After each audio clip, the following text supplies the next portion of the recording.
نبی پاک صلی اللہ علیہ وسلم کا فرمان ہے، حضور علیہ الصلوۃ والسلام نے فرمایا ہے کہ ہر صدی کے سرے پر، ہر صدی کے آخر پر اللہ تعالیٰ میری امت میں ایک ایسا شخص پیدا فرمائے گا جو میرے دین کو نئے سرے سے تازہ کر دے گا۔ اللہ کے محبوب علیہ السلام آخری نبی ہیں، حضور علیہ الصلوۃ والسلام کے بعد اب نبی کوئی نہیں آئے گا۔ اب علماء، اولیاء، صوفیاء یہ دین کا کام کریں گے، اور جو ہر صدی کے سرے پر شخص آئے گا اس کو مجدد کہتے ہیں، تجدید کرنے والے، دین کو نئے سرے سے زندہ کر دینے والے۔ مجدد ہر زمانے میں رہے، ہر صدی میں رہے۔ امام شافعی بھی مجدد تھے، حضرت عمر بن عبدالعزیز بھی مجدد تھے، شیخ احمد فاروق سرہندی بھی مجدد تھے، ہر صدی میں مجدد رہے۔ 14ویں صدی میں دین پر کچھ عجیب و غریب حملے ہونے لگے، عجیب و غریب۔ کچھ لوگ تو ہندوؤں کے بھیٹ چڑھنے لگے، ہندوؤں کی رسموں کو اپنانے لگے، ان کے طریقوں پر چلنے لگے۔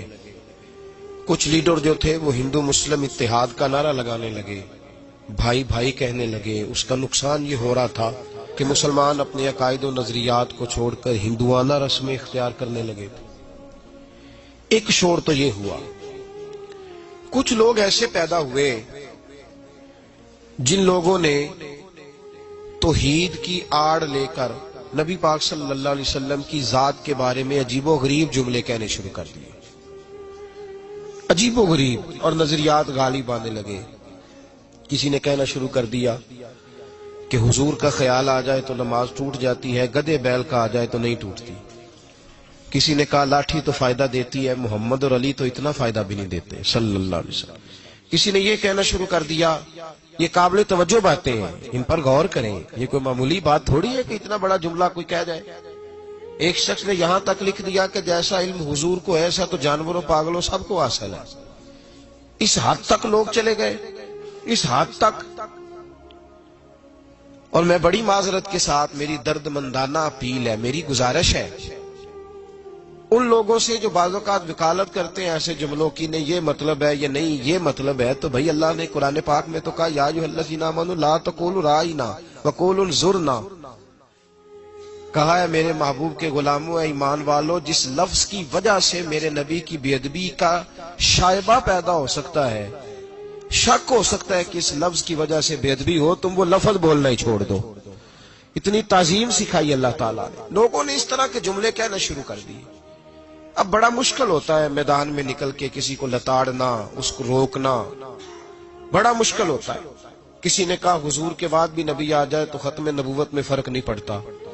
لوگوں نے اس طرح کے جملے کہنے شروع کر دیا۔ ایک ہندو مسلم اتحاد کا نعرہ، ایک مسلمانوں کا ہندوؤں کے ساتھ گٹھ جوڑ لیڈروں کی وجہ سے بے شمار برائیاں ہندوستان میں پھیلنے لگی۔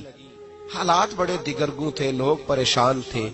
یکا یک بریلی کی دھرتی سے ایک شخص بولا، بریلی کی دھرتی سے ایک شخص بولا جنہوں نے علم تھاما، جنہوں نے سب سے پہلے تو ان لوگوں کو کہا جو ہندو مسلم اتحاد کا نعرہ لگاتے تھے، فرمایا نا، مسلمان رسول اللہ والے ہیں، یہ رسم اپنائیں گے تو وہ والی جو ان کے نبی نے انہیں حکم دیا ہے۔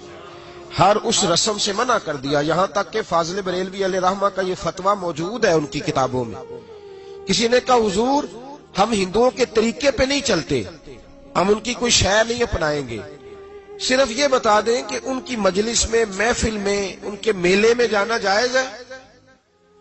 آپ نے فرمایا تم رسول پاک کا کلمہ پڑھنے والے ہو، تمہیں وہاں قدم رکھنے کی بھی اجازت نہیں۔ عشق رسول کی علامت بن گئے فاضل بریلوی۔ 1876 میں پیدا ہوئے، 1921 میں وصال فرمایا۔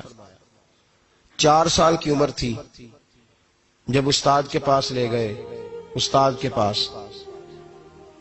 اور استاد نے سبق شروع کرایا۔ 6 سال کی عمر تھی جب فاضل بریلوی نے پہلی دفعہ منبر پہ بیٹھ کے نبی پاک کا میلاد پاک بیان فرمایا۔ 13 سال میں اعلیٰ حضرت نے سارے علوم پڑھ لیے تھے، اور روایتوں میں اختلاف ہے، لیکن آپ کی عمر پوری 20 سال نہیں تھی، پوری 20 نہیں ہوئی تھی جب اعلیٰ حضرت فاضل بریلوی رحمۃ اللہ تعالی علیہ کے پاس ایک درویش آئے تو کہنے لگے آپ کا حصہ ہے، ظاہری علم تو حاصل ہو گیا پر باطن کے نور کی بھی بڑی ضرورت ہے۔ آپ کو اور آپ کے والد گرامی کو مارہرہ شریف لے گئے. وہاں ایک سید بزرگ تھے, سید آل رسول مارہ ربی. 21 سال مجاہدے کراتے تھے, پھر کسی کو خلافت دیتے تھے. فاضل بریلوی کی عمر پوری 20 سال نہیں تھی. جن میں کچھ ہوتا ہے ان میں شروع سے ہی بڑا کچھ ہوتا ہے. جن میں کچھ ہے ہوتی ہے نا, ان میں اس کا بچپن بھی بتاتا ہے کہ اس کا جوبن کس طرح کا ہوگا.